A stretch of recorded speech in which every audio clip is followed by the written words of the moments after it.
ดำเนินรายการโดยพระครูอภิวัฒนวิกรมวัดปากดังเจริญตำบลดอยหล่ออำเภอดอยหล่อจังหวัดเชียงใหม่เจิญรับฟัง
ปกห่มรักษาครูบาอาจารย์พระเจ้าประสงค์ทุกรูปปกห่มรักษาปออกไม่ออกศรัทธาตั้นสาธุชนคนดีผู้สนใจใฝ่ในธรรมทุกท่านมาปะกันแล้วเนอมาแล้วมาปะกันแล้วญาติโยมท่านทั้งหลาย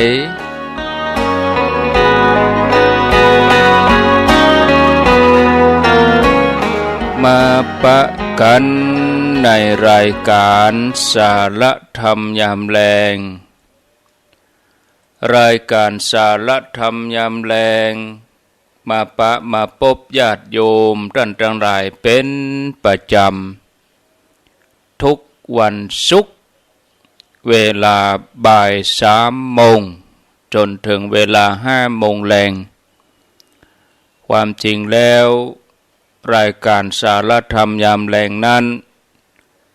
มีช่วงเวลามีวันที่เฮามาปะกันคือจันทร์ถึงศุกร์เวลาบ่าย3 โมงเป็นต้นไปก็มีครูบาอาจารย์พระเจ้าประสงค์สลับซับเปลี่ยนกันมาปบปะฮือธรรมะนำสาระต่างๆมานำเสนอคือกับญาติโยมท่านทั้งหลายวันจันทร์นี่เป็นตุลุงยองวันการก็เน้นลักปัญโยนัน วันพุธนั้นอาตมาภาพกับท่านพระครูสุเมธธรรมเสวีวันพฤหัสบดีก็เป็นตังวิทยาลัยสงฆ์นครลำปางท่านสมชาติชาตปัญโยกับท่านพระครูสิริธรรมบัณฑิตก็สลับสับเปลี่ยนกันวันศุกร์เป็นรายการที่อาตมาภาพพระครูอภิวัฒนวิกรมวัดปากตังเจริญตำบลดอยหล่ออำเภอดอยหล่อจังหวัดเชียงใหม่เป็นผู้รับผิดชอบดำเนินรายการมาปะญาติโยมทั้งหลายในวันนี้เป็นวันศุกร์ที่21เดือนกรกฎาคมพุทธศักราช2566วันนี้เป็นวันเดือน10เหนือขึ้น4ค่ำเดือน10เหนือขึ้น4ค่ำพร่ำว่าเป็นวันศุกร์มาปะญาติโยมท่านทั้งหลายในรายการสาระธรรมยามแลงดำเนินรายการโดยพระครูอภิวัฒนวิกรมวัดปากตังเจริญตำบลดอยหล่ออำเภอดอยหล่อจังหวัดเชียงใหม่ต้องขอบคุณอนุโมทนาบุญกับสถานีวิทยุแต่ละที่แต่ละแห่งที่เปิ่นได้รับสัญญาณมอบเวลานี้คือตังครูบาอาจารย์พระนักเผยแผ่สลับสับเปลี่ยนกันมาปบปะศรัทธาญาติโยมต้องขออนุโมทนาญาติโยมตังลำปางก็ฟังที่สถานีวิทยุ106.50สถานีวิทยุวิทยาลัยสงฆ์นครลำปาง106.50ก็ขออนุโมทนาบุญกับเจ้าหน้าที่ฝ่ายเทคนิคผู้ที่รับผิดชอบฝ่ายผังรายการผู้อำนวยการสถานีวิทยาลัยสงฆ์นครลำปางโดยดร.จิรศักดิ์ปันลำผู้อำนวยการวิทยาลัยสงฆ์นครลำปางท่านพระมหานพดลสุวรรณเมธีตลอดจนถึงเจ้าหน้าที่ทุกคนทุกท่านที่ได้เชื่อมสัญญาณนำรายการนี้ไปสู่ผู้ฟังทางบ้านดังในเมืองเชียงใหม่ก็รับฟังได้ที่104.50สถานีวิทยุพระพุทธศาสนาการศึกษาและวัฒนธรรมวัดฝ่ายหินมหาวิทยาลัยเชียงใหม่ FM 104.50โดยท่านพระครูสมุวิสุวัฒน์วรกิจโจเจ้าอาวาสวัดฝ่ายหินท่านผู้อำนวยการสถานีวิทยุ104.50ทางเมืองฝางแม่อายชัยประการก็อนุโมทนาบุญกับสถานีวิทยุคณะสงฆ์อำเภอฝางโดยหลวงพ่อพระครูสุจิตานุรักษ์หลวงพ่อเจ้าคณะอำเภอฝางวัดพระบาทอุดมนำบ่อชาววา FM 100.25 ตั้งอยู่ที่วัดพระบาทอุดมนำบ่อชาววาสำนักวิปัสสนาก็ขออนุโมทนาญาติโยมที่ติดตามรับฟังทุกท่านทุกคนโดยดังสันบะตองแม่วางก็ที่บ้านทุ่งเรดิโอ 89.50 บ้านทุ่งเรดิโอโดยลุงอุดมปาเทียมวันพุทธวงศ์ 89.50 ออกอากาศรับสัญญาณเมื่อเจ้าตี5 ถึง 7 โมงเมื่อแรงบ่าย 3 ถึง 5 โมงแรงต้องขออนุโมทนาบุญตุยวัดห้วยตองซัก FM 98.75 สถานีวิทยุคลื่นธรรมะของชุมชน ที่วัดห้วยตองซักก็ขออนุโมทนากับขอบพระคุณท่านพระครูวาปีวรมณิตท่านชวลิตชยวังโสสถานีวิทยุมนต์เสียงธรรมFM 106.25ตั้งอยู่ที่วัดบุพารามตำบลจังครึ่งอำเภอแม่แจ่มจังหวัดเชียงใหม่ในเมตตาปรมีธรรมของหลวงพ่อพระครูมงคลวิสิทธิ์หลวงพ่อเจ้าคณะอำเภอแม่แจ่มเจ้าวาดวัดบุพารามเจริญปอนตอนรับญาติโยมที่รับฟังตั้งแม่แจ่มตัวเนอหลายพื้นที่หลายหมู่บ้านหลายตำบลญาติโยมที่เข้ามาตั้งระบบ Facebook ตัวหลายผู้หลายท่านก็อนุโมทนาติดตามเข้ามายินดีจัดหนักจัดหลายมาปะกันแล้วบ่เฮอได้ขาดแคลวเสียเวลาวันศุกร์นี่จะเป็นเรื่องราวของนิทานเนาะญาติโยมเป็นเรื่องราวของนิทานธรรมะอย่างเดียวเลยทุกวันศุกร์นี่นะก็คงจะนำเสนอได้ในชั่วโมงแรกนี่ก็สัก2 เรื่องชั่วโมงที่2มีเวลาพอก็นำเสนอแถม2 เรื่องแรกญาติโยมไก่วิเศษนะเรื่องไก่วิเศษ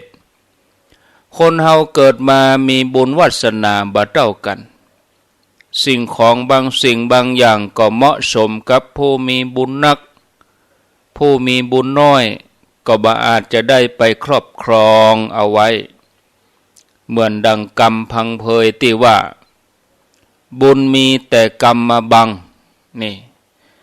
กาลละครั้งหนึ่งเมินมาพอสมควรที่เมืองหนึ่งมีปอดใจคนหนึ่งมีอาชีพเสาะหาฟืนเสาะหาหลัวมาขายในการเลี้ยงชีวิตวันหนึ่งปอดใจคนนี้เขากำลังขนหลัวขนฟืนจากป่าจะไปฮือตันก่อนที่ประตูเมืองจะปิดในเวลาค่ำเล่งฝีเท้ายังได้แต่ก็บ่ทันญาติโยมมันค่ำเสียก่อนเปิดปิดประตูเมืองก็เข้าเมืองบ่ได้เขาจำเป็นต้องนอนอยู่ที่นอกเมืองก็ได้เข้าไปอาศัยศาลก็คือเหมือนกับศาลเจ้านี่นะเหมือนกับศาลพระภูมินี่นะก็ไปอาศัยที่ศาลพระภูมิศาลเทวลักษณ์ตั้งอยู่ที่บักไก่จากประตูเมืองตะใดก็อาศัยศาลพระภูมิเนี่ยเป็นที่ลับที่นอนแล้วก็มีไก่ฝูงหนึ่งได้อาศัยนอนที่บนเก้าไม้ใกล้ๆกับศาลพระภูมิในเวลาใกล้แจ้งวันนั้นบรรดาไก่ทั้งหลายต่างก็ตื่นมาเพื่อทำหน้าที่ไก่ตื่นมาก็ต้องขันเนาะไก่ออกหากินไก่ตัวที่นอนอยู่ตั้งบนตื่นก่อนก็กลางปีกกระพึบปีกเสร็จเรียบร้อยแล้วก็ถ่ายอุจจาระหดลงมาตกใส่หลังไก่ที่อยู่ตั้งลุ่มไก่ตัวที่อยู่ตั้งลุ่มก็อู้ด้วยความพอใจว่าโอ้ไผมาถ่ายหดใส่หลังข้านี่ไผมาอุจจาระไผมาถ่ายใส่หลังข้านี่ไก่ตัวที่นอนตั้งบนก็อู้ด้วยน้ำเสียงแปลกๆโอ้ขอโทษข้าบัดดันสังเกตขอโทษเนอว่าแล้วก็ทายลงมาแถมเป็นครั้งที่2ไก่ที่อยู่ตั้งล่มก็อู้ด้วยกิริยาอาการทำท่าว่าจะเอาเรื่องโอ้อันนี้บ่ใจว่าดันสังเกตมันอย่ามาตัดมาแม่นพอดี ครั้งแรกตกใส่หลังครั้งที่สองตกใส่หัวข้าเนอตั้งใจแน่ว่าอันไก่ที่อยู่ตรงบนก็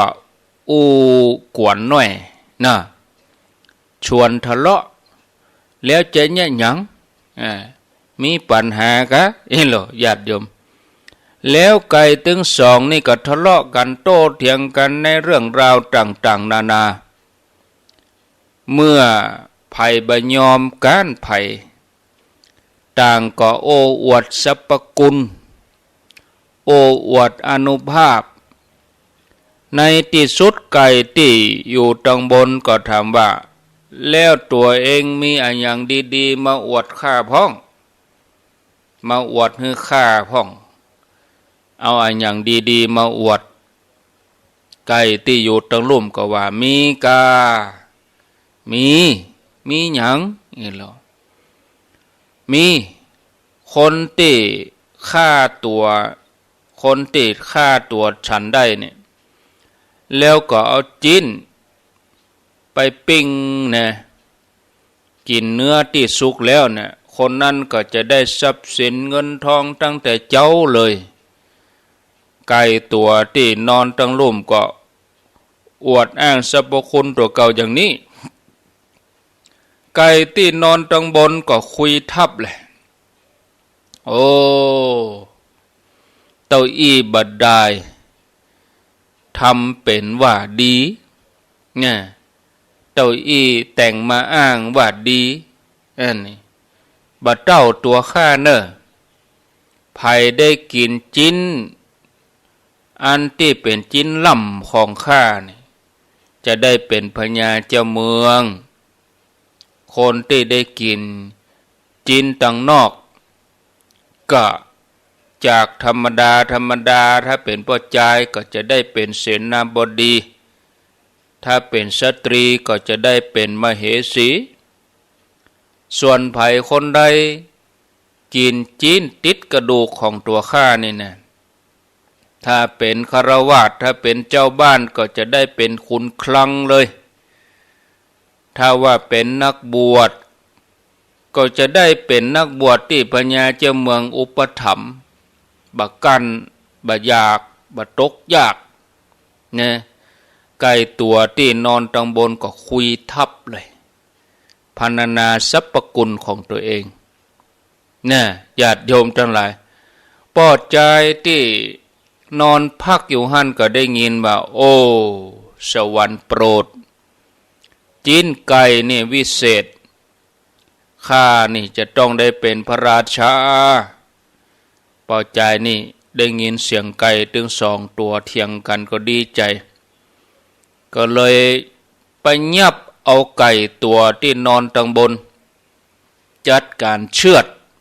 แล้วก็นำกลับบ้านเมื่อไปถึงบ้านก็สั่งภรรยาว่าอ้าวเธอปรุงเนื้อไก่ตัวนี้ทำเมนูอะไรอย่างก็ได้ให้สุดฝีมือเลยให้สุดฝีมือให้อร่อยที่สุดภรรยาก็ว่าได้เจ้านี่ไงได้เดี๋ยวน้องจะไปทำกับข้าวไปปรุงให้อร่อยที่สุดเลยผู้เป็นภรรยาก็หับกรรมแล้วก็จัดการจัดแจงเข้าครัวปรุงอาหารสุดฝีมือเมื่อปรุงเสร็จเรียบร้อยก็จัดการใส่ภาชนะนำไปให้สามีเพื่อจะเอากินได้บริโภคแล้วก็บอกว่าเรียบร้อยแล้วได้เข้าครัวปรุงอาหารเป็นเมนูที่อ้ายชอบเจิญอ้ายกินได้แล้วเจ้าเนี่ยภรรยาว่าอย่างนี้ผู้เป็นสามีก็ว่าโอ้น้องเอ๋ยจิ้นไก่นี่นะเป็นจิ้นไก่ที่วิเศษเนอมีอานุภาพ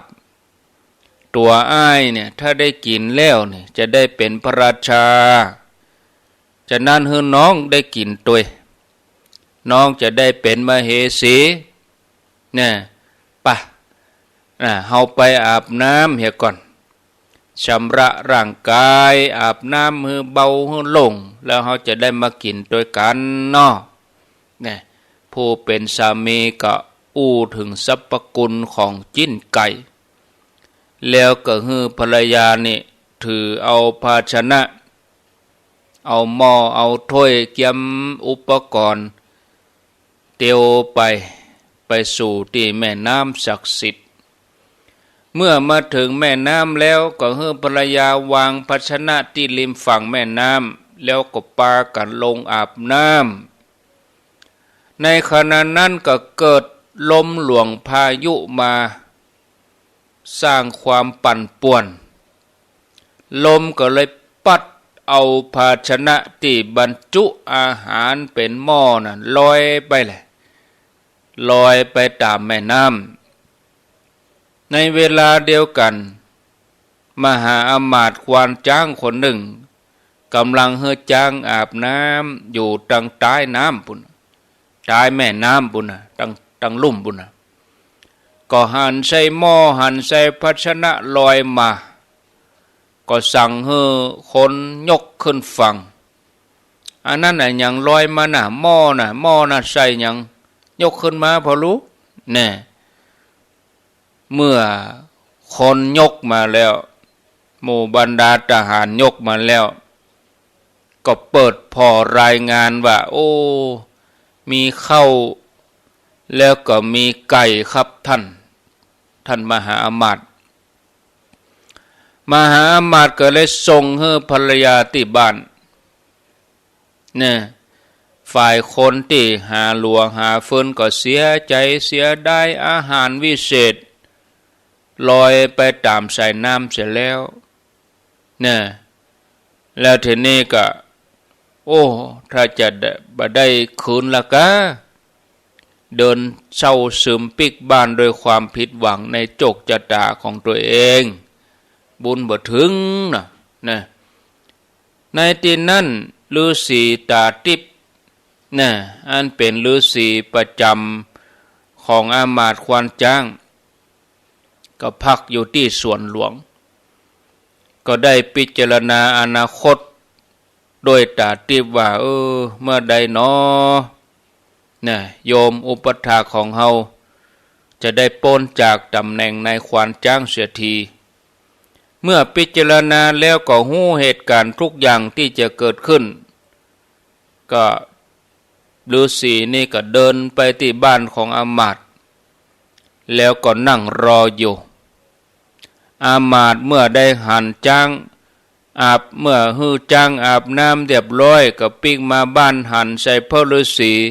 ที่ตัวเก่าเคารพนับถือมานั่งอยู่ที่บ้านก็โอ้ดีใจสั่งให้คนนำภาชนะนำอาหารนำกับข้าวมาเลี้ยงมาถวายพระฤาษีก็จัดการแบ่งเป็นส่วนส่วนที่เป็นจีนล่ำที่เป็นสันให้อามาตย์ได้กินจีนตั้งนอกก็ให้ภรรยาอามาตย์กินส่วนตัวเองก็กินจีนติดกระดูกเมื่อฤาษีได้ฉันได้กินแล้วก็อู้กับอามาตย์ว่าในตั้งนี้ไปแห่ม3 วันไปตั้งหน้านี่ตัวท่านจะได้เป็นพญาเจ้าเมืองเนออย่าได้ประมาทเนอฤาษีว่าแล้วก็ลาอามาตย์ปีกไปที่พักในสวนหลวงผ่านไป3 วันดังจากนั้นพระราชาผู้เป็นศัตรูองค์หนึ่งก็ได้ยกกองทัพมาล้อมเมืองนี้พระราชาก็สั่งให้อามาตย์ควานจ้างว่าอามาตย์ให้ท่านแต่งชุดพระราชาให้แต่งชุดกษัตริย์เนอะแล้วก็ไปขึ้นขี่หลังจ้างแล้วก็ออกรบแตนเฮาอามาตย์ก็รับด้วยเกล้าตามราชองค์การอามาตย์นี่ก็แต่งชุดเป็นกษัตริย์ออกรบนำกองทัพออกรบกับข้าศึกฝ่ายพระราชาก็ปลอมตัวพระองค์เป็นทหารเดินตัว แล้วก็อยู่ในการรบบังเอิญญาติโยมพระราชาที่ปลอมตัวเป็นทหารนั่นโดนลูกศรโดนลูกศรยิงเข้าใส่สวรรคตทันทีอามาตย์ควานจางฮู้ว่าพระราชาสวรรคตแล้วก็สั่งให้เปิดคลังหลวงแล้วก็ตีกองห้องเป่าไปทั่วบ้านทั่วเมืองว่าไผต้องการได้ทรัพย์ไผต้องการได้เงินได้ทองก็มาออกรบจ่วยเวลาบักกี่นาทีบักกี่ชั่วโมงเจ้าบ้านเจ้าเมืองต่างก็อยากจะได้ทรัพย์สมบัติออกมาจ่วยฮบนะเหล่าทหารมีนักขึ้นก็สามารถกำจัดศัตรูแล้วก็ได้รับชัยชนะนะเหล่าเสนาอามาตย์ทั้งหลายหลังจากที่ถวายพระเพลิงพระศพพระราชาแล้วก็ปรึกษาหารือกันนะจะแต่งตั้งไผเป็นพญาเจ้าเมืองแตนก็ต่างมีความหันพ้องต้องกันว่าพระราชาของเฮาเมื่อยังมีพระชนอยู่ได้มอบความเป็นใหญ่ให้กับอามาตย์ควานจ้างแล้วท่านอามาตย์นี่ก็สามารถที่จะรักษาเมืองรักษาราชสมบัติได้เฮาตั้งหลายควรจะยกความเป็นใหญ่สถาปนาให้อามาตย์นี้เป็นพระราชาต่อไปเมื่อประชุมปรึกษาหารือกันเรียบร้อยก็ได้อภิเษกแต่งตั้งอามาตย์ควานจ้างให้ขึ้นครองราชย์เป็นพระราชาต่อมาแล้วก็แต่งตั้งภรรยาของอามาตย์เป็นมเหสีส่วนพระฤาษีนั่นก็ได้เป็นอาจารย์ประจำราชสำนักนี่ญาติโยมเรื่องนี้ก็จบลงไปได้ข้อคิดจะได้ข้อคิดว่าบุญวาสนาของคนเฮานั้นบ่เท่ากันคนที่มีบุญวาสนาก็ถึงความสำเร็จได้คนที่บุญวาสนาบ่ถึงแม้จะมีลาภสักการะมาก็บ่อาจจะรับไว้ได้เหมือนคำกล่าวบทหนึ่งที่ว่าคนบ่มีบุญมีความหู้ก็ตามบ่มีก็ตามมันขวัญขวายเก็บสะสมทรัพย์ไว้คนที่มีบุญต่ออันถึงจะได้ใจทรัพย์นั้นการทะเลาะเบาแวงการโต้เถียงกันบ่เคยนำประโยชน์สุขมาให้ไผการทะเลาะเบาแวงการโต้เถียงกันมีแต่นำความเสียหายมีแต่นำความหายนะมาสู่ดังไก่ถึงสองที่เถียงกันที่สุดมาก็ตายเสียชีวิตไปนี่ญาติโยมอันนี้เป็นนิทานที่นำมาเล่าให้หมู่เฮาทั้งหลายได้ฟังในช่วงแรกนี้ก็จับเวลาพอดีเกินชั่วโมงขณะนี้เวลา 15:30 นาทีเฮามาฟังกันเรื่องที่สองต่อแล้วชั่วโมงที่สอง4 โมงเป็นต้นไปก็มาฟังเรื่องต่อไปแถมนะเอาเรื่องที่สองนำเสนอเรื่องบะม่วงสวรรค์นี่เรื่องราวเป็นอย่างไรนั้นก็ลองฟังกันไปดังต่อไปนี้การอยู่ร่วมกันหรือว่าอยู่ใกล้กันก็มีอิทธิพลทำให้เฮาเป็นเหมือนผู้ที่อยู่ร่วมกันด้วยพระพุทธเจ้าพระองค์ทรงตรัสว่าการอยู่ร่วมกันกับคนจะใดก็จะเป็นคนจะนั่นก็ปรากฏในบทมงคล38อเสวนาจะพาลานังบัณฑิตานันจะเสวนาปุจจจะปุชนิยานังเอตมังคลมุตตมังนะคบคนพาลไปหาพิษคบบัณฑิตพาไปหาผล คบแห้งเป็นแห้งคบกาเป็นกากรรมกล่าวนี้เป็นอมตะแน่นอน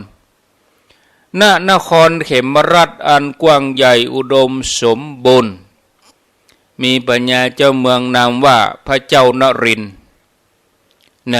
ทรงปกครองอาณาประชาราษฎร์ด้วยความสุขสำราญพระองค์ทรงมีอมาตย์ราชบัณฑิตคนหนึ่งเป็นที่ปรึกษาอยู่มาวันหนึ่งพระเจ้านรินทร์ได้เสด็จไปที่ตาน้ำแล้วก็มีรับสั่งว่าอ้าวท่านทั้งหลายเฮ่อขึงตาข่ายปะเฮาจะลงเล่นน้ำเมื่อเจ้าหน้าที่ขึงตาข่ายเสร็จเรียบร้อยปัญญาเจ้าเมืองก็ทรงลงเล่นน้ำตีแม่น้ำอย่างสำราญพระทัยในขณะเดียวกันนั้นบะม่วงสุกที่มีสีเหลืองอารามดังทองซึ่งเป็นบะม่วงอาหารของเทวดาได้ลอยมาก็มาติดตาข่ายที่พระราชาเล่นน้ำอยู่หมู่เจ้าพนักงานก็ยกตาข่ายขึ้นได้หั่นใส่บะม่วงแกนจัดหลวงจัดใหญ่สุกเหลืองอารามสวยงามก็เลยเอาไปถวายพระราชาพระองค์ก็รับสั่งถามนายพรานว่าอันนี้เป็นบะม่วงชนิดใดนายพรานก็กราบทูลว่าขอเดชะอันนี้เป็นบะม่วงพระเจ้าค่ะพระราชาก็ว่าโอ้บะม่วงนี่ยังมาสีสันสวยงามผิวงามสุกเป่งปังแล้วพระองค์ก็มีความพอใจพอพระทัยในรสชาติของบะม่วงนั้นเมื่อได้เสวยเรียบร้อยโอ้พออกพอใจก็สั่งให้ทหารเก็บเม็ดมันไว้รับสั่งให้ทหารเก็บเม็ดมันไว้เพราะมันเป็นต้นแล้วก็เอาไปปลูกที่สวนอุทยานสวนหลวงของเฮาโอ้บะม่วงนี่รสชาติดีปลูกไว้ในสวนหลวงนี่บำรุงให้ดีปัญญาเจ้าเมืองก็รับสั่งให้อามาตย์ปฏิบัติไปบะม่วงนี่ก็ได้รับการบำรุงอย่างดีก็เจริญงอกงามตามลำดับพระราชาก็รับสั่งให้คนเอาน้ำผสมน้ำนมลดต้นบะม่วง3 ปีผ่านไปบะม่วงนี่ก็ออกดอกออกผลมีหน่วยดกเต็มต้นแถมบะปอรสชาติก็ดีเลิศรสชาติก็อร่อยหอมหวานกลมกล่อมพระราชาเมื่อจะทรงบะม่วงไปเป็นเครื่องราชบรรณาการแก่พญาเจ้าเมืองอื่นก็รับสั่งให้บ่มันได้งอกญาติโยมตัดเอาส่วนที่มันจะทำให้มันงอกแต่งเพื่อที่ว่าบ่พระราชาเมืองอื่นเนี่ยได้เพา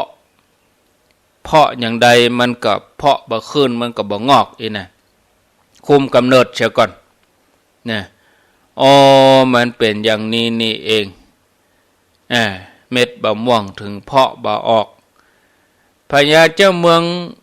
งหนึ่งหู้สาเหตุละรสชาติจัดดีเอามากินแล้วเฮาติดใจเฮาจะเพาะเป็นจะได้มันถึงเพาะบ่ออกไปว่าโดนคุมกำเนิดโดนเอาเล็กเอาอย่างคว้านแก่นมันในมันแตกไปก่อนทีนี้พญาเจ้าเมืองแถมเมืองหนึ่งประสงค์จะทำให้บะม่วงของพระเจ้านฤทธิ์นี่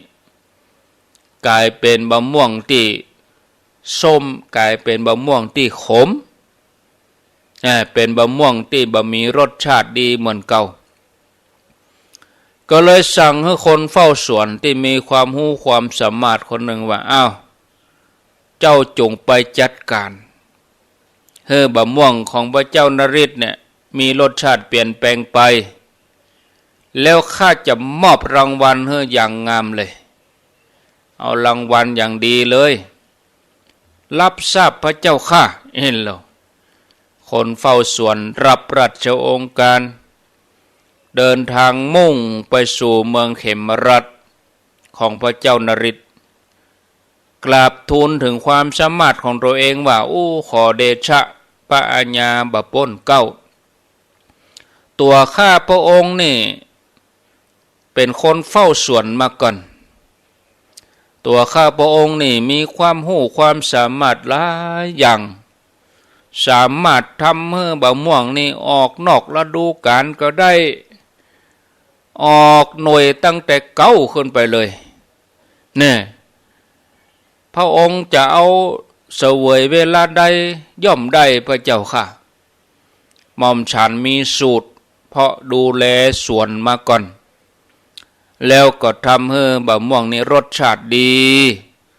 เนี่ยออกนอกฤดูพระองค์สามารถเสวยได้ทุกฤดูกาลพระเจ้าค่ะพญาเจ้าเมืองเขมรัฐพระเจ้าเมืองนฤทธิ์ดีนี่เหรอเข้าท่าเอาเลยเรามอบหมายให้ตัวเจ้านี่ไปดูแลส่วนหลวงของเฮาเลยพระเจ้านฤทธิ์ปอพระทัยในความสามารถของเขาก็รับให้เขาทำงานที่ส่วนหลวงตั้งแต่นั้นเป็นต้นมาคนเฝ้าสวนถึงคนเก่าคนใหม่ก็ช่วยกันดูแลบำรุงอย่างเต็มความสามารถคนเฝ้าสวนที่มาใหม่ใจวิชาอันตันสมัยก็ทำให้บะม่วงนี่ออกดอกนอกฤดูเนี่ยงามผลดกเนี่ยแล้วก็ออกหน่วยตั้งแต่เก้าขึ้นไปวะโตทำมือปัญญาจะเมืองปอใจวิเศษเฮาฮับเจ้ามาอยู่นี่คุ้มค่าปอพระไทยทีนี้ก็อยู่ไปก็คนเก่านี่บัญญัติยังรู้นี่การคนใหม่ก็เลยสั่งปลดพระเจ้านฤทธิ์สั่งปลดคนเฝ้าสวนคนเก่านั่นต่อไปนี่บ่ต้องมาญาการแล้วการคนใหม่ก็มอบหมายให้คนเฝ้าสวนคนใหม่รับผิดชอบแต่เพียงผู้เดียวนี่ญาติโยมมาถึงตอนนี้เป็นเวลากาละเหมาะสมคนเฝ้าสวนคนใหม่นี่ฮู้แล้วล่ะเวลาดีกำเดียวจะได้จัดการให้บะม่วงต้นเนี้ยกินบ่ได้เลยทีเดียว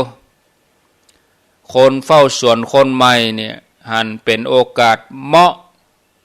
พญาเจ้าเมืองก็วางพระทัยวางใจแล้วก็ได้รับมอบหมายบัญชาการแต่เพียงผู้เดียวหลังจากนั้นคนเฝ้าสวนคนใหม่ก็นำต้นเสลียมมาปลูกใกล้ๆต้นบะม่วงแล้วก็เอาจุ่งจลิงคำว่าจุ่งจลิงก็คือบรเพชรเอามาปลูกเป็นเครือหวันขึ้นเก้าบะม่วงเมื่อเสลียมกับจุ่งจลิงใหญ่ขึ้นมาหากของมันกับไปเกี่ยวไปหวันกับหากบะม่วงกิ่งก็มาเกี่ยวมาหวันกันเหมือนไปทัดนั่นไปแถมน้อยบะม่วงที่มีรสชาติหอมหวานก็กลายเป็นบะม่วงขมรสชาติมันเฟื่อนรับประทานก็บะลำบะอร่อยคนเฝ้าสวนเมื่อรู้ว่า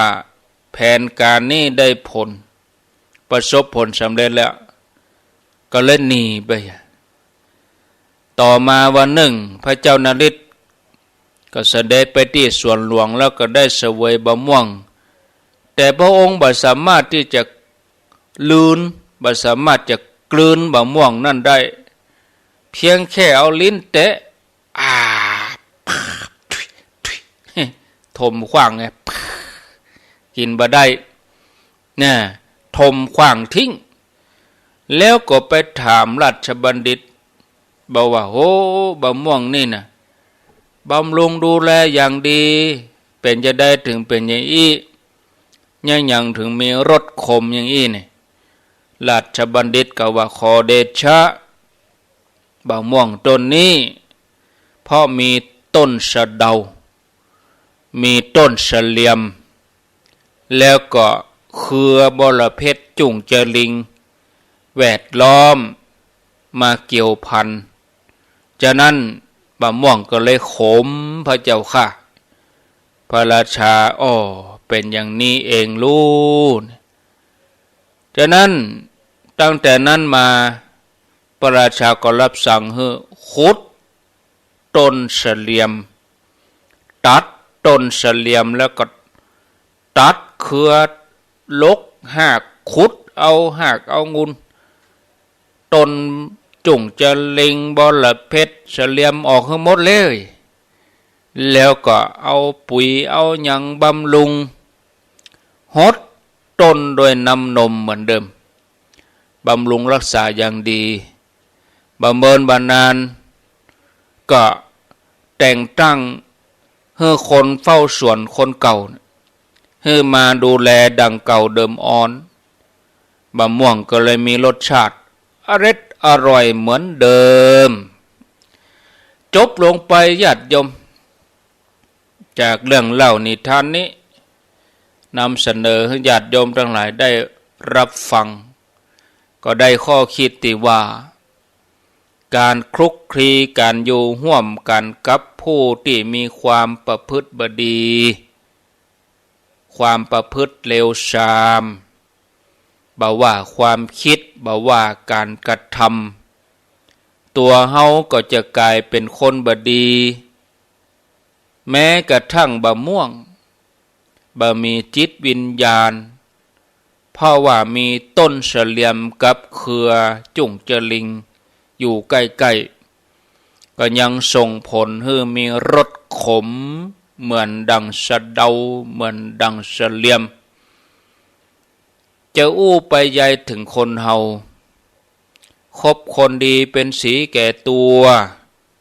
คบคนชั่วพาตัวมัวหมองนี่อเสวนาจะพาลนังบัณฑิตานันจะเสวนา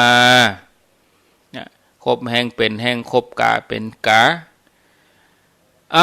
ก็เดี๋ยวก็รอฟังในชั่วโมงที่2แถม2เรื่องก็พอดี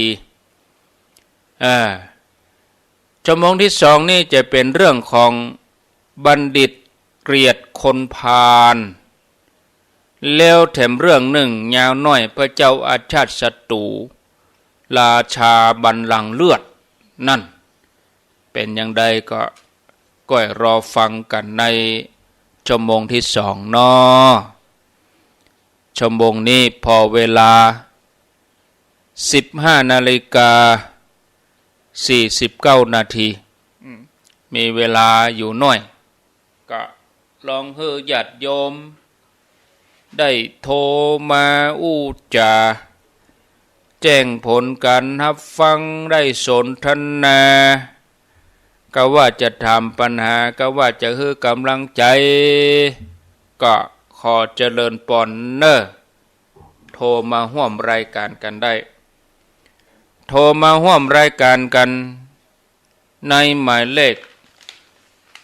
0998366322ไผจะอู้จะสนทนาแจ้งผลการนับฟังให้กำลังใจฟังอยู่ที่ไหนตั้งใดก็โทรเข้ามาอู้จาสนทนาร่วมรายการได้ก็วันพุธนี้พี่น้องต่างบ้านหงเหล่ายาวเป ปิ้นจะมีงานประชุมเพลิงศพพระครูสังฆลักษณ์สมบัติอภิรัมมณิโยอดีตเจ้าวาดวัดเหล่าเหยาใต้เจริญพรประการเจ้าว่าจะได้วันนี้ฟังได้คติดีนะขนาดเลยนะเจ้าอยู่ที่ไหนเจ้าฟังคืน104เจ้าสหิงสีบัวบานเจ้าสีบัวบานกะเจ้าสหิงเจ้าฮะสหิงสีบัวบานเจ้าเสาหินสีบัวบานเจ้าสีบัวบานลำพูนเนาะเจ้าชัดเจนมีขนาดเจ้าฟังวันนี้นะขอบคุณจำได้อยู่เจ้าเป็นกำลังใจให้นะเจ้าขอบคุณเนอะเจ้าไว้สาเจ้าสาธุเจ้าจะเริญพรเข้ามาเลย0998366322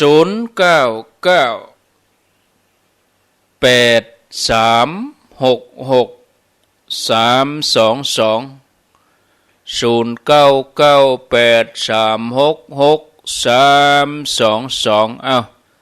สายมันย่นมันจนกันก่อยพยายามกดมาเจริญพร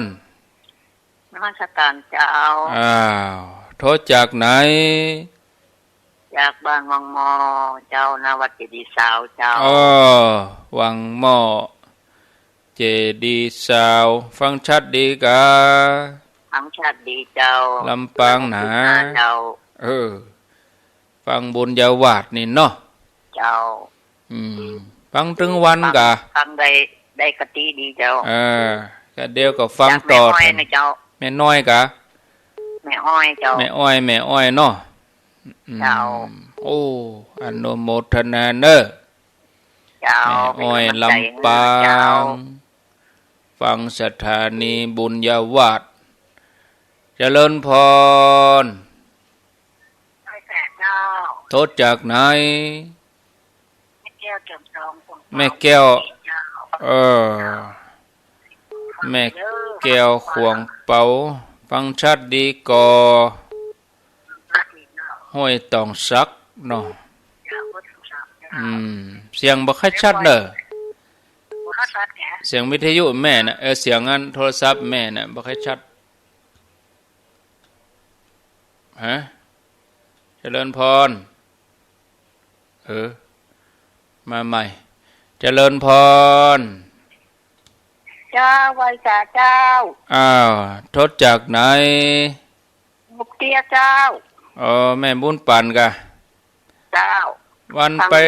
ตุ้งโป่งนี่ปิกถึงบ้านกี่โมงแม่5 โมงป่ายเจ้า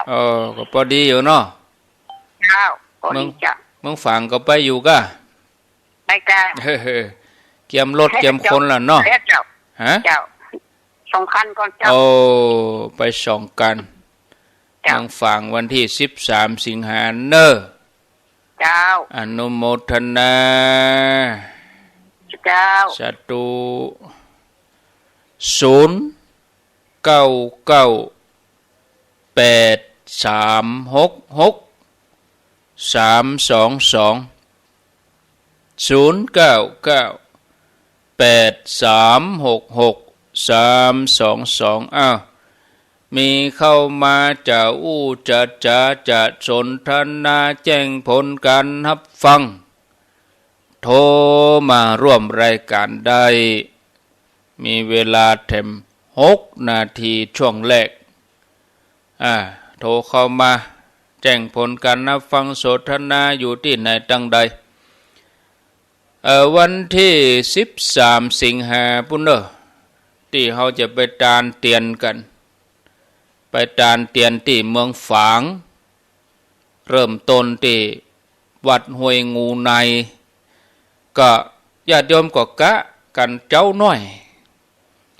ไปรวมไปรอกันที่ปตท.แม่ริมปากทางสำเมิงไปถึงห้านนี่บักเกิน6 โมง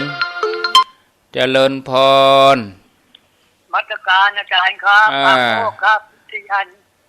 หลวงพ่อกิจ นิมนต์ครับ ก็ชัดเจนอาจารย์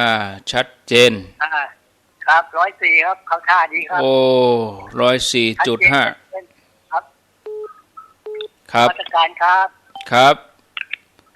หลวงพ่อกิจอยู่เชียงดาวฟัง104.5 0998366 322บอกเบอร์จัดจ้าแล้วนะบางท่านก็ว่าโอ้บัดตันท่านบอกจัดจ้าละไปตัดใส่พระคุณเจ้าครูบาอาจารย์รูปอื่นตนอื่นที่เปิ้นบอกไว้เหล่านี้ก็ไปตันวะเนาะ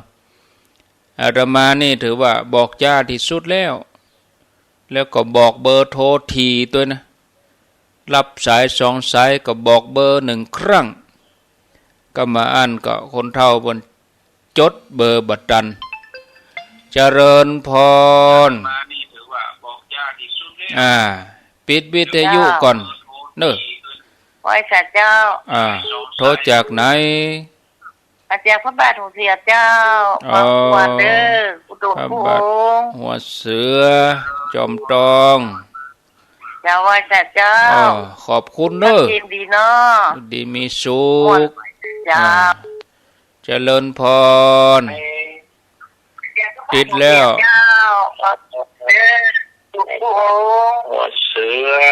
จอมตอง จะไปเปิดวิทยุดังกะฟังหูเรื่องขออนุญาตวางสายนี่จะไปเปิดวิทยุดังกะมันอดอัดฟังยังเป็นยังมันแบบหูใต้หูเหนือเนี่ยเอามาใหม่ถ้าจะโทรมานี่ต้องปิดวิทยุให้ก่อนมันศูนย์กันนะ0998366322อ้าวโทรมาแถมใหม่เนอะ ถ้าว่าฟังอดอัดก็อาตมาขออนุญาตกดวางไปเลยโตตอบก็บ่ได้ยินบอกให้ปิดวิทยุก็ปิดแล้วก็ก็บ่ได้ยินกันนี่นะก็ขออนุญาตได้กดวางให้ก่อนแล้วก็เฮือใส่อื่นเข้ามาแทน0998366322รับสายเจริญพรไปสายเจ้าพระอาจารย์โทรจากไหนแม่ฟังอยู่ฟังทุกรายการทุกตนทุกองค์เลยนะเจ้าฟังจากไหนมาจากบ้านฝ่อนเจ้าเนี่ยท้าบ้านฝ่อนเจ้าบ้านฝ่อนอำเภอหยังอำเภอเมืองจังหวัดลำปางเจ้าอำเภอเมืองลำปางฟังคลื่นเตียนบุญยวาสนี่ก็เจ้าไก่จากบุญยวาสก็บ้านแม่ไก่เจ้าประมาณมาเยอะเจ้าประมาณกี่กิโลประมาณ10 กว่ากิโลเลยเนาะฟังชัดมาเจ้าก็ฟังเนาะตอนเจ้าเนาะฟังลูกตนลูกองเลยเจ้าเป็นชัดจิอิ่มอกอิ่มใจเจ้าโมทนาบุญเจ้าขอรายการกันรายการใหม่ๆนะเจ้าคะแนนมีคนฟังนะเจ้าบ้านก่อนเป็นก็ฟังกันแต่เขาไม่ได้ขอเจ้าแม่นี่กดจะเป็นตัวแทนได้อ่ะเจ้าเป็นตัวแทนเนาะเจ้าสาธุเจ้าอาจารย์ขอบคุณบ้านฟ่อนพี่น้องบ้านฟ่อนลำปางฟัง106.50วันที่29ก็เก็บตกไผ่มตันรอตุ้งโป่งก็ไปรอที่มจรเกาะคาเนี่ยรอเตียนนะเจริญพรจับไปสาท่านพระครูเจ้าแม่น้อยตาโถกแม่สีกุลสีกุลไงบ้านหนองรองตำบลลำเปาอำเภอเมืองจังหวัดลำปางเจ้าแม่สีกุลหนองรองลำปางแม่ฟังท่านพระครูอยู่แน่ชัดเจนเจ้าฟังอยู่ตลอด ชัดอยู่นอแม่สีกุลนอเจ้ากำลังใจมันเยอะแยะแห้งมันเป็นยังอยู่บ้านนอนฟังเอาก็ได้ขอบคุณเนอะเจ้าอยู่ดีมีสุขเอาสายสุดท้ายได้เห็นสักเก้าก็พอละได้เก้าสายก็กำเดียวจะพักฉันน้ำเดินไปเดินมาแล้วก็จะมาฮือสาระธรรมะญาติโยมแถมครั้งหนึ่งในชั่วโมงที่2อยู่กันถึง5 โมงแรงเนอะวันนี้นะปิดท้ายสายที่9เจริญพรไม่ใช่เจ้าท่านพระครูโทษจากไหนโยมไม่นอนอยู่ประแดดดอนใจนะแม่นวลประแดดดอนใจจ้าฟัง104ชัดเจนดีเนาะแม่เนาะจ้าฟังแต่เจ้าแล้วจ้าขอบคุณเนอะจ้าสาธุสุดท้ายที่แม่นวลดอนใจประแดดวันพุธก็ตุลุงบ่ได้จัดตุลุงยองนะจะไปโทรหาเปิ้นเนอะไปโทรหาเปิ้นตุลุงยังบ่จัดรายการอีน่ะวันพุธเปิ้นลารายการ1เจ้าเพราะว่าเปิ้นเป็นนอนที่เหล่ายาวไปตั้งแต่วันนี้ละเปิ้นมีงานประชุมเพลิงศพที่วัดเหล่ายาวใต้ประชุมเพลิงศพพระครูสังฆลักษณ์สมบัติอภิรัมมณีโยอดีตเจ้าวาดวัดเหล่ายาวใต้ในวันพุธนี้นะที่เมนชั่วคราวเหล่ายาวใต้ก็วันพุธมาเจ้า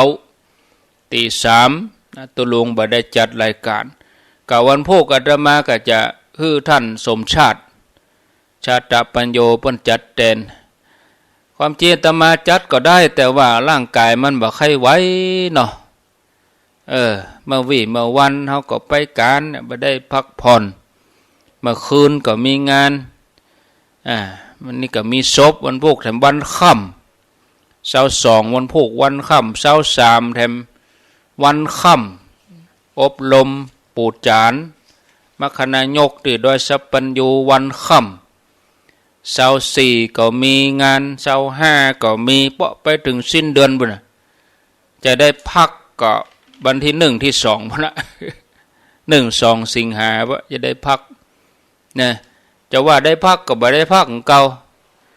เพราะว่าวันเข้าพรรษาก็ตั้งแต่เจ้ามืดเลยอะศรัทธามาตันขันเข้ากะยังกะอีกอะ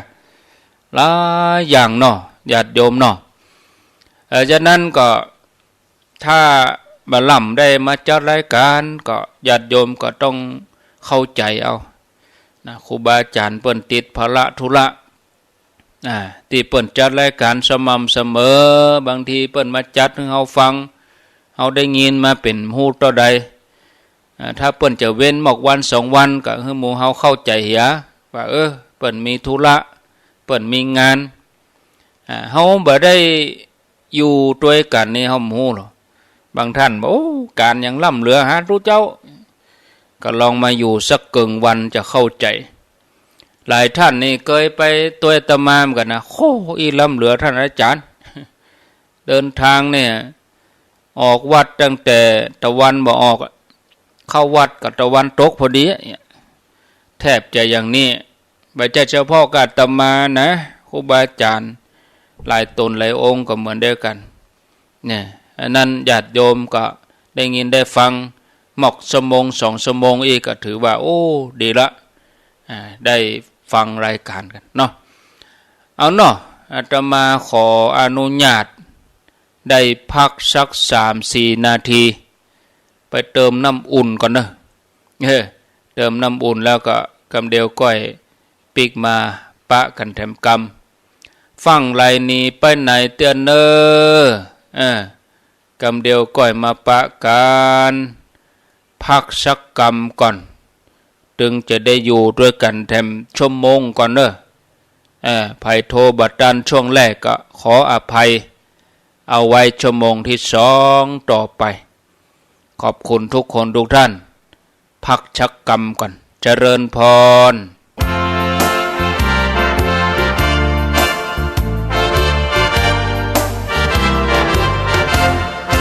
เกิดเป็นคนอย่าเห็นแก่ตนและดีถึงจะมีร่ำรวยสุขสันต์จนหรือมีไม่เป็นที่สำคัญแม้รักกันพึ่งพาอย่าไปตัดไมตรี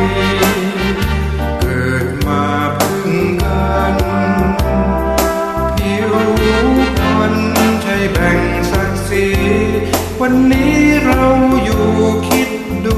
ให้ดีถึงจะจนจะมีอย่าไปสร้างเวรกรรมคืนไปทำชั่วไปอาจต้องใช้กรรมเวร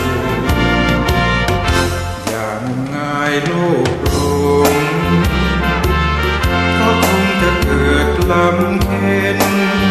สร้างบุญพระท่านคงเห็น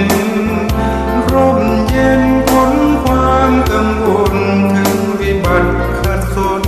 ผลบุญนำให้ศีลธรรมมั่นใจไม่ต้องไปกังวลถึงจะมีจะจนเกิดกุศลบนใจ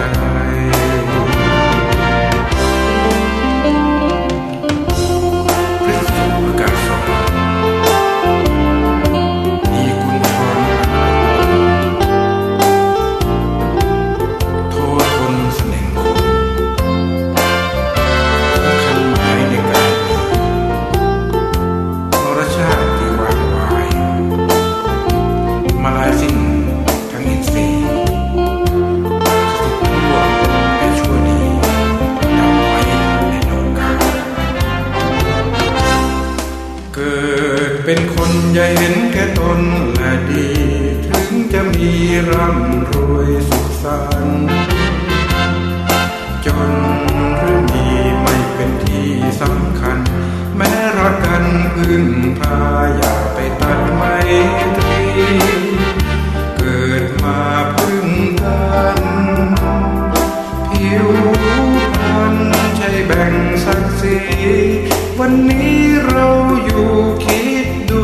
ให้ดีถึงจะจนจะมีอย่าไปสร้างเวรกรรมคืนไปทำชั่วไปอาจต้องใช้กรรมเวรอย่างง่ายโล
รู้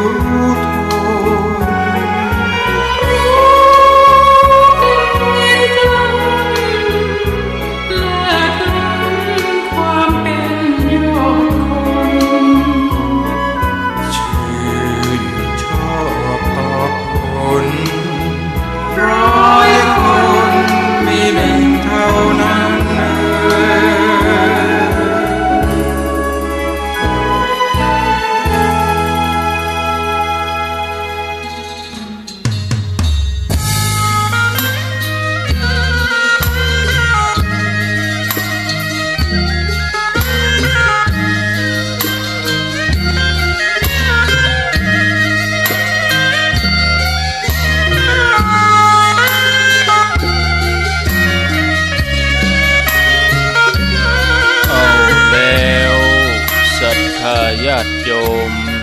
ท่านสาธุชนคนดีทั้งหลายทุกท่านได้พักฉันน้ำเดินไปเดินมายืดเส้นยืดสายก็ผ่อนคลายสบายดีได้ดื่มน้ำก็จุ่มคอมา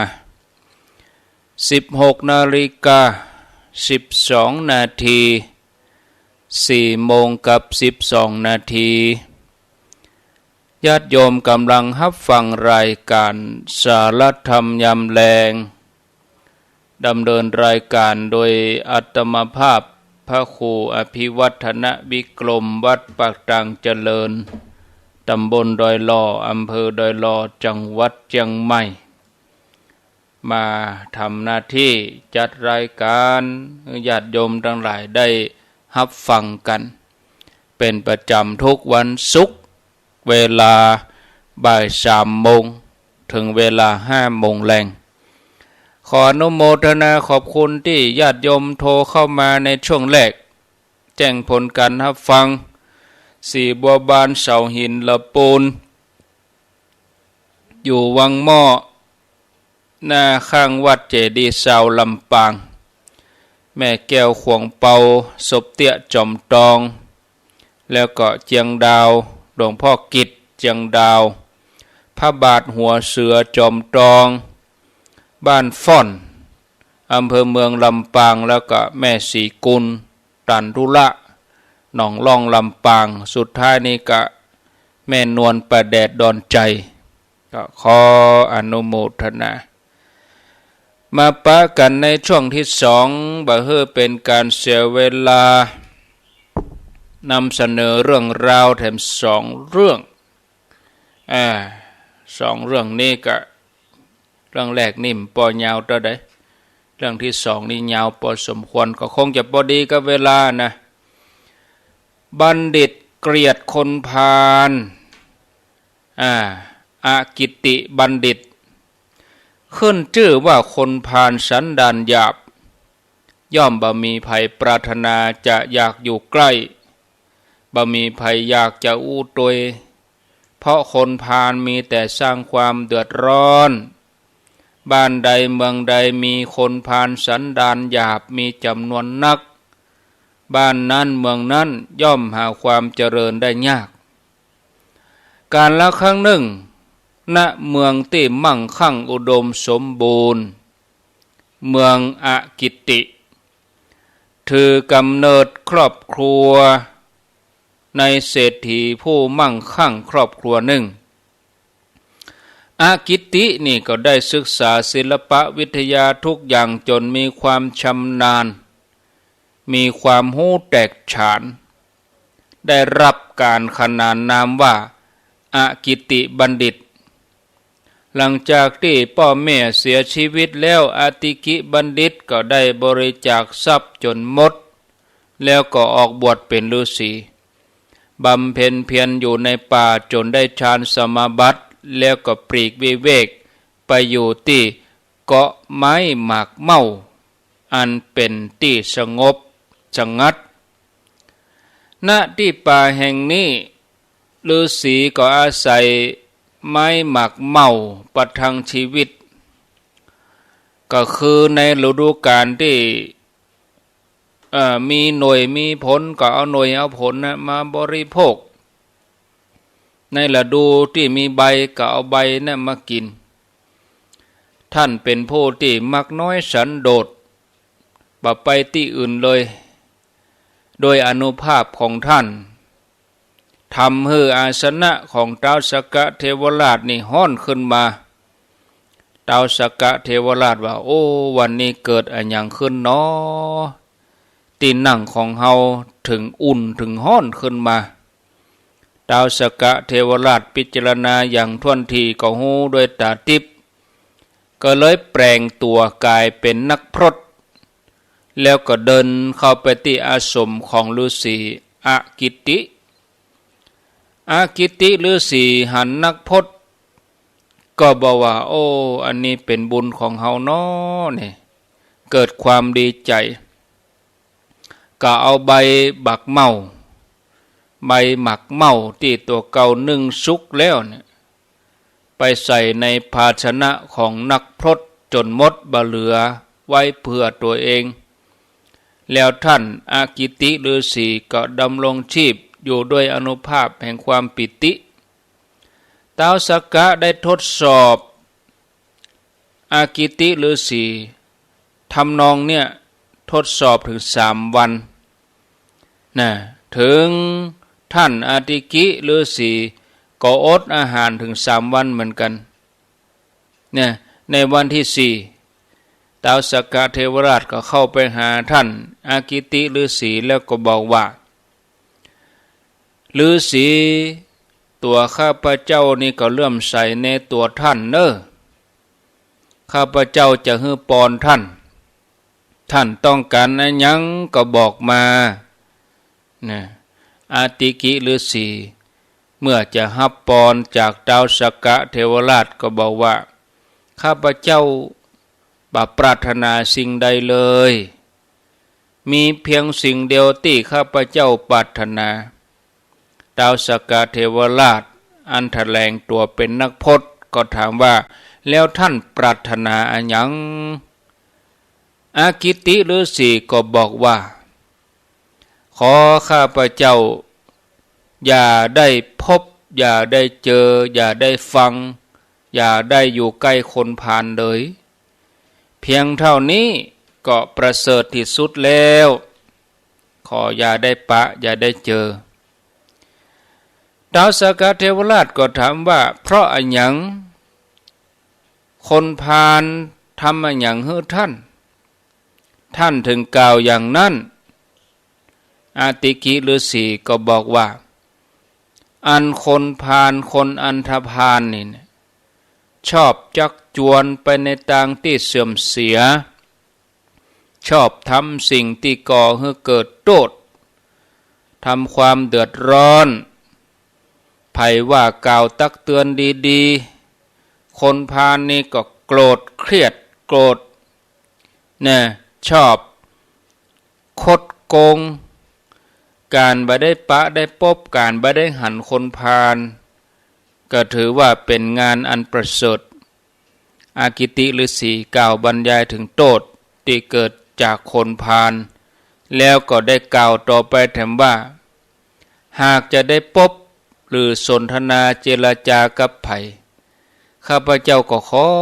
พบแต่บัณฑิตพบแต่คนดีเต่าอันท้าวสักกะเทวราชก็ถามเพราะอะไรยังท่านถึงอยากคุยอยากพบแต่คนดีบัณฑิตแล้วบัณฑิตสร้างอะไรอย่างให้ท่านอาติกิฤาษีก็ว่าคนที่เป็นบัณฑิตเป็นคนฉลาดย่อมจักจวนในสิ่งที่ดีก่อให้เกิดประโยชน์จะทำจะพูดจะคิดก็ล้วนแต่มีคุณธรรมบ่ทุจริตบ่คดโกงเมื่อมีคนว่ากล่าวตักเตือนก็น้อมรับเอามาปรับปรุงตัวเองดังนั้นการได้พบได้สนทนากับบัณฑิตจึงเป็นสิ่งที่ประเสริฐท้าวสักกะเทวราชได้รับฟังอย่างอันก็สาธุสาธุอนุโมทนาแล้วก็กลับเข้าสู่เทวโลกอากิติฤาษีก็บำเพ็ญเพียรอบรมสั่งสมบารมีอยู่ในป่าอันสงบอันเงียบตลอดชีวิตเมื่อสิ้นอายุไขก็ได้เกิดในเทวโลก จากเรื่องราวที่นำมากล่าวนี้ได้ข้อคิดได้คติว่าการที่คนพาลเนี่ยคนที่เป็นพาลเนี่ยคือคนที่มีสันดานอันโฉดชอบสร้างความทุกข์ความเดือดร้อนให้เกิดขึ้นในสังคมหากคนพาลมามีอำนาจวาสนาคนพาลนี่ก็จะตักตวงกอบโกยผลประโยชน์ใส่ตนเองและพวกพ้อง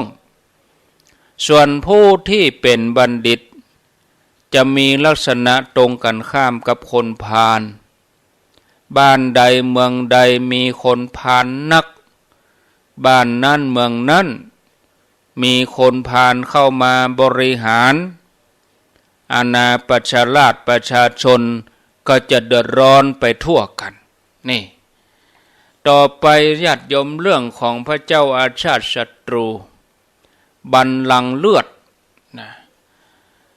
ลองฟังกันไปเนอะคงจะพอดีกับเวลาถ้าการเปิดสายก็เปิดถ้าการเปิดสายก็เปิดแล้วนะ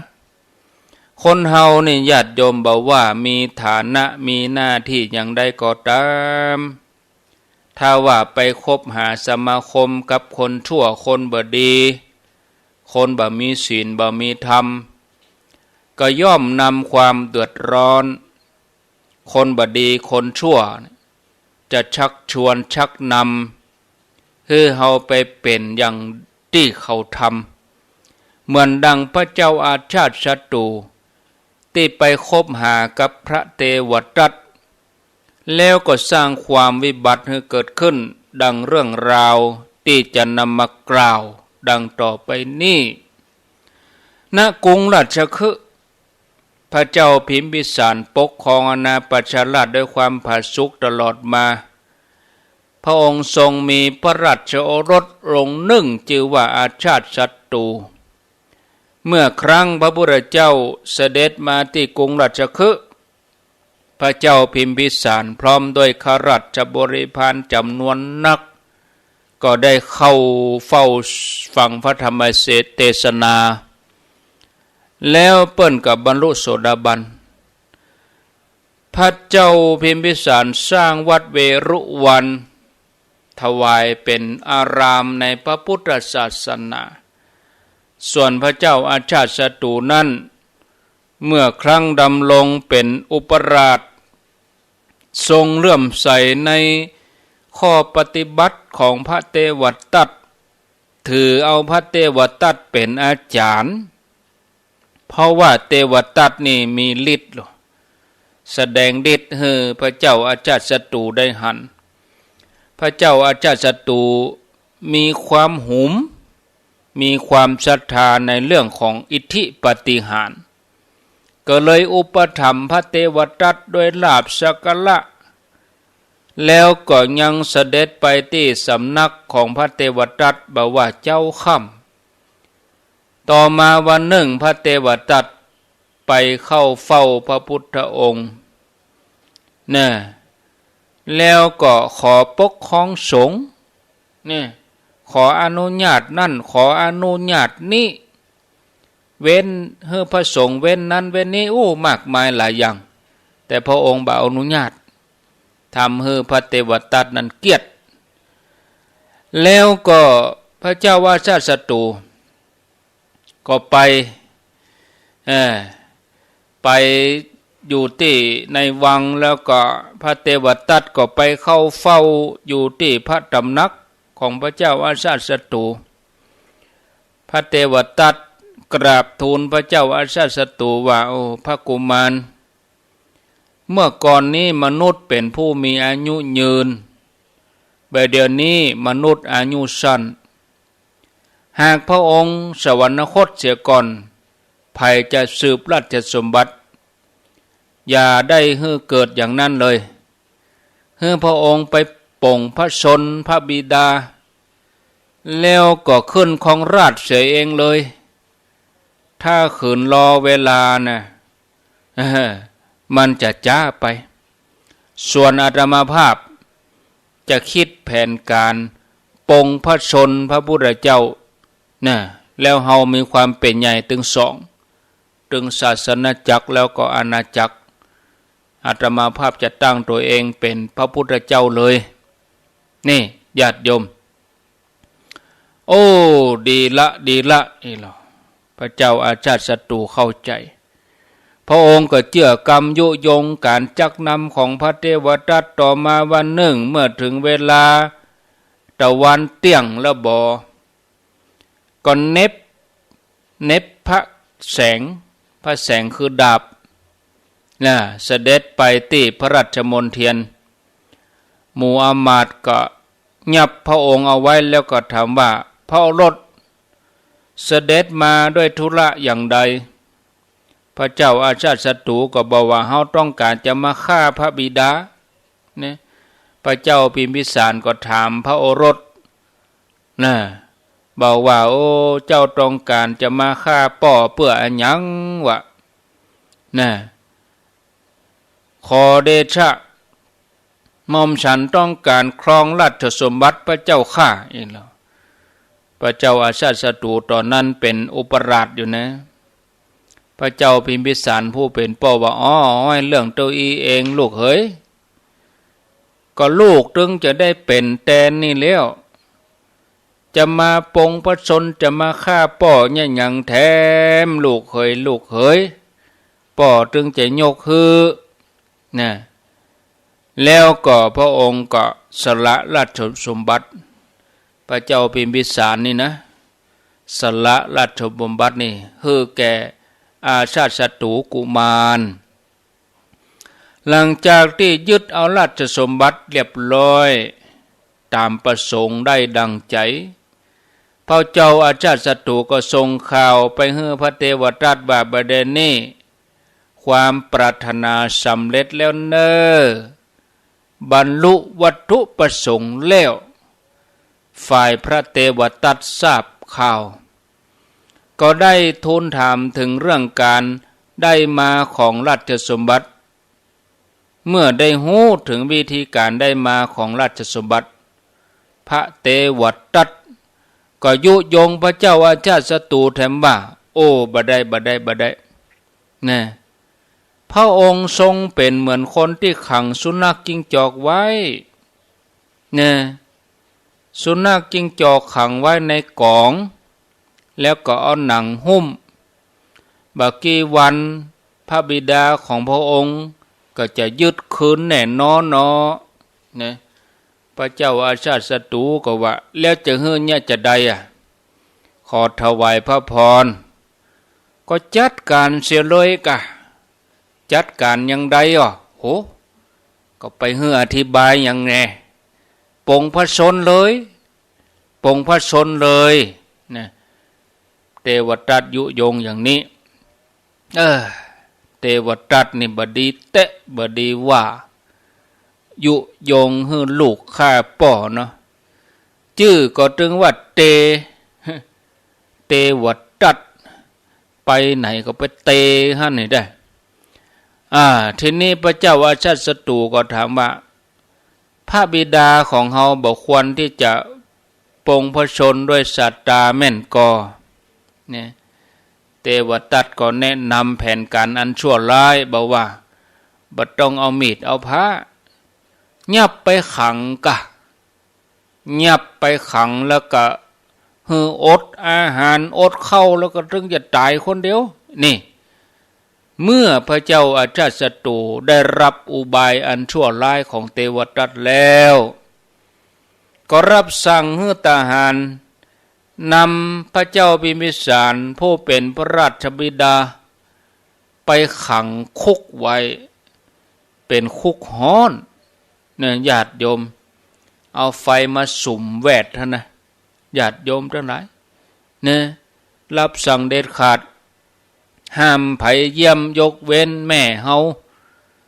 คนที่เหลือห้ามเข้าเยี่ยมนะฝ่ายพระเทวีเมื่อทรงทราบว่าพระเจ้าพิมพิสารผู้เป็นพระสวามี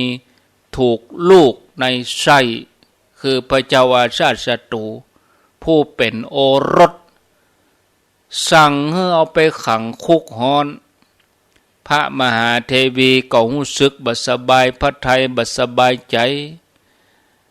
ในเวลาที่เสด็จไปเยี่ยมพระเจ้าพิมพิสารพระมหาเทวีก็เอาพระกยาหารบรรจุใส่ขันทองคำแล้วก็เอาปกใส่ที่ผ้าเอาไปถวายพระเจ้าพิมพิสารทำให้สามารถดำรงพระชนชีพอยู่ต่อไปด้วยอาหารนั่นนะพระเจ้าอาชาติศัตรูก็ถามเจ้าหน้าที่ที่เรือนจำวันหนึ่งว่าพระราชบิดาของเฮามีพระวรกายอย่างใด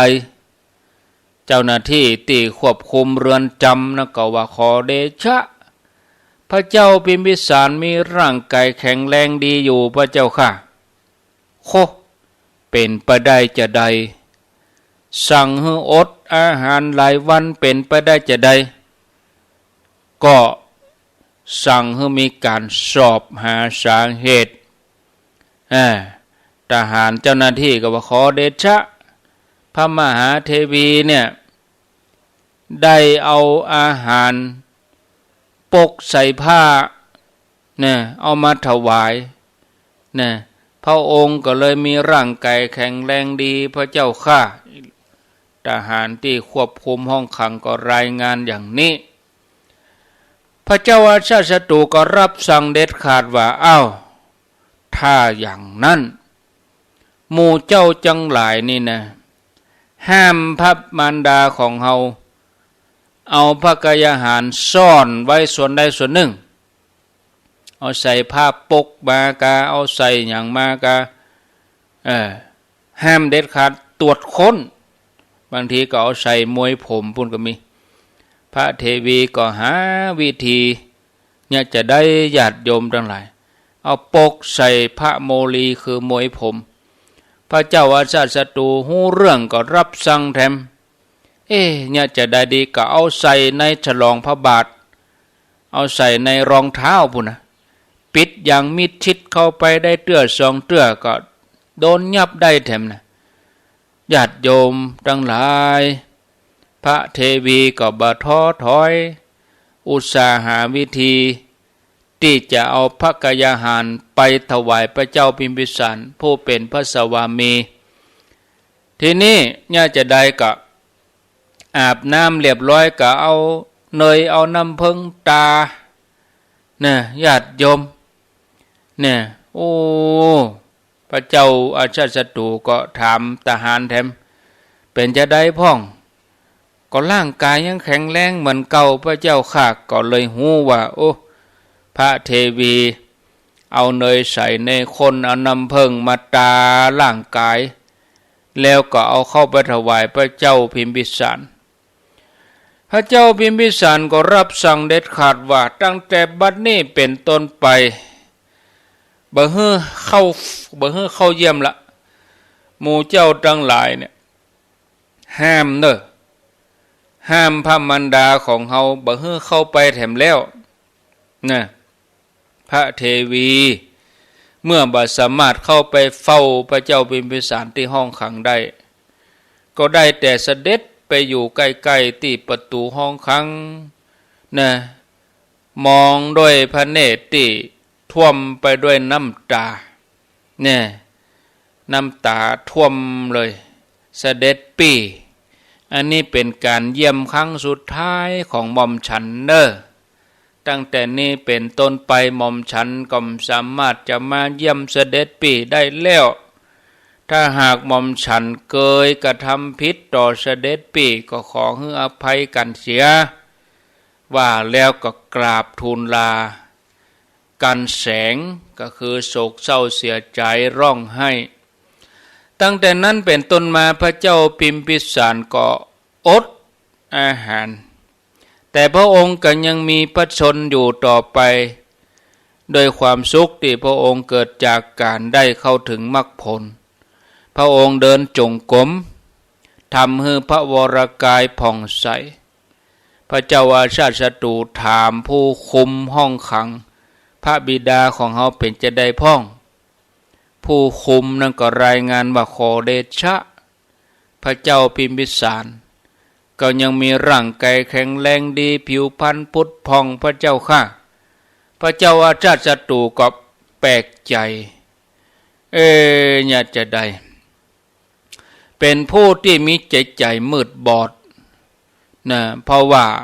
ไปคบคนชั่วคือเทวทัตจักนำมือทำอย่างนี้ก็เลยเคืองใจก็เลยถามว่าพระบิดาของเฮามีข้อวัดปฏิบัติอย่างใดขณะที่อยู่ในห้องขังทหารก็บอกว่าพระองค์เนี่ยเดินจงกรมนะเดินจงกรมปฏิบัติอยู่ในห้องขังพระเจ้าอาชาติศัตรู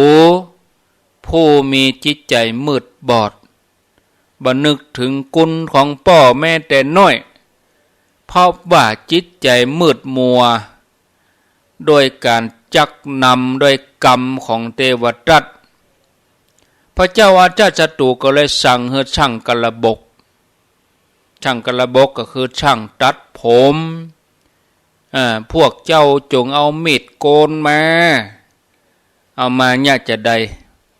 เอามาฝานเอามาเฉือนเอามาปาดฝ่าเท้าฝ่าพระบาทของพระบิดาบ่ฮื้อได้เดินจงกรมฝานฮื้อหันจิ้นหันเลือดแล้วก็เอาเกลือตาโธ่ญาติโยมพระเจ้าพิมพิสารได้รับทุกขเวทนาแต่เปิ้นก็มีสติมั่นคงนึกถึงคุณพระรัตนตรัยว่าโอ้คุณพุทธคุณธรรมคุณสังฆคุณอัศจรรย์แต่หนอพระองค์บ่สามารถจะทนต่อพิษบาดแผลในที่สุดพระองค์ก็สิ้นพระชนม์จุติไปบังเกิดในสวรรค์ชั้นจตุมหาราชิกาพระองค์เคยเกิดในสวรรค์ชั้นนี้มามากมายหลายครั้งพระเจ้าอาชาติศัตรูหลังจากที่ปรงพระชนม์พระบิดาแล้วก็เกิดความเสียง่อมหาเกิดความอาลัยหาเนี่ยก็ได้ถวายพระเพลิงพระศพเนี่ยพระบิดาอย่างสมพระเกียรติตั้งแต่พระเจ้าอาชาติศัตรูได้คบหาสมาคมกับพระเทวทัตก็สร้างแต่เรื่องราวความบดีความชั่วจนในที่สุดเทวทัตก็โดนแผ่นดินสุบพระเจ้าอาชาติศัตรูทราบข่าวว่าอาจารย์ของตัวเก่าคือเทวทัตโดนแผ่นดินสุบก็มากึดในใจว่าคือเฮาบัลลังก์จะโดนแผ่นดินสุบอย่ากะพระเจ้าอาชาติศัตรูบ่ได้รับความสุขเลยในการครองราชสมบัติบ่มีความสุขแม้แต่น้อยทรงหวาดกลัวเหมือนดังเปรตถูกแทงด้วยเครื่องทรมานในค่ำวันหนึ่งพระเจ้าอาชาติศัตรูปรารถนาที่จะไปเข้าเฝ้าพระเจ้าเพื่อจะสารภาพความผิดแล้วก็ให้พระเจ้ายกโทษให้ก็เลยรับสั่งให้หมอชีวกซึ่งเป็นหมอประจำพระองค์พระเจ้าเนี่ยหมอบัดเดี๋ยวนี้พระพุทธเจ้าประทับอยู่ที่ไหนหมอชีวกก็ขอเดชะบัดเดี๋ยวนี้พระพุทธเจ้าประทับอยู่ที่ชีวกัมพวนารามก็คือเป็นที่อยู่ที่หมอชีวกยกถวายเป็นที่ประทับถ้าอย่างนั้นท่านจงพาเฮาไปเข้าเฝ้าพระองค์กพระเจ้าอาชาติศัตรูก็รับสั่งขอให้หมอชีวกพาเปิ้นไปเข้าเฝ้าพระเจ้าในคืนนั้นเองญาติโยมพระเจ้าอาชาติศัตรูได้ให้หมอชีวกเป็นคนนำทางไปสู่ที่ชีวกัมพวนารามเพื่อจะไปเข้าเฝ้าพระเจ้าเมื่อไปถึงแล้วก็กราบถวายบังคมพระเจ้าเนี่ยพระเจ้าก็ทรงหู้วาระจิตของพระเจ้าอาชาติศัตรูพระองค์ดำริว่าพระราชาพระองค์นี้ตั้งแต่ได้ปลงพระชนพระบิดากินบ่ได้นอนบ่หลับเพราะในเวลาที่เธอจะบรรทมเนี่ยเหมือนดุจดังโดนหอกตีแหลมคมทิ่มแทง เกิดความผวาลุกขึ้นมาใคร่ครวญแต่วันนี้เสด็จมาหาเฮาแล้วเฮาจะสามารถทำให้ปฏิบัติได้จะใดเนี่ยเมื่อพระองค์แสดงธรรมจบแล้วเนี่ยก็ยังความเริ่มใสให้เกิดขึ้นในพระรัตนตรัยพระเจ้าพระองค์ดำริอย่างนั้นและพระองค์ก็แสดงธรรมแก่พระเจ้าอาชาติศัตรูพระเจ้าอาชาติศัตรูเมื่อฟังธรรมจบแล้วก็มีความเริ่มใสในพระรัตนตรัยแต่พระองค์ยังไม่อาจจะบรรลุธรรมได้เพราะว่าได้ทำกรรมนักปิตุฆาตคือได้ปลงพระชนพระบิดาได้เป็นเพียงผู้เข้าถึงพระรัตนตรัยเท่านั้นเมื่อพระเจ้าอาชาติศัตรูนับถือพระรัตนตรัยแล้วพระองค์ก็มีจิตใจตั้งความปรารถนาทรงประกาศความผิดต่อหน้าพระพักตร์พระพุทธเจ้าแล้วก็ขอพระพุทธเจ้ายกโทษขอถวายบังคมพระพุทธเจ้าแล้วก็บินหน้าตรงต่อหน้าพระพักตร์ประคองอัญชุลีเหนือศีรษะเหนือเสียนแล้วถอยออกมาตราบเท่าที่สามารถจะหันพระพุทธเจ้าได้ถวายบังคมด้วยเบญจางคประดิษฐ์เสร็จแล้วก็กลับพระราชวังเรื่องนี้ก็จบลงไปด้วยญาติโยมได้ข้อคิดที่ว่าการคบคนชั่วนั้นย่อมสามารถทำให้เราเป็นคนชั่วไปได้ดุจดังพระเจ้าอาชาติศัตรูที่ลงกรรมจักนำของเทวทัตถึงทำให้เกิดความผิดมหันต์เมื่อสำนึกพระองค์เกือบจะสายเกินไปคนเฮาหากพังพลาดไปแล้วหูจักกับตัวกับใจเสียใหม่ก็ยังพอมีโอกาสเป็นคนดีอยู่พ้องญาติโยมเดี๋ยวขออนุญาตได้พักสักกรรมกันเนาะฟังไรนี้ไปไหนแต่เนอะไปต่อเนื่องไปเลย40 นาทีนะเนาะขอแห้งเงาพักเหตุกรรมก่อนฟังไรนี้ไปไหนเนอะญาติโยมกำเดียวก้อยมาปะกันเจริญปอน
ศรัทธาญาติโยมก็คงจะบ่ได้เปิดสายแล้วเนอะ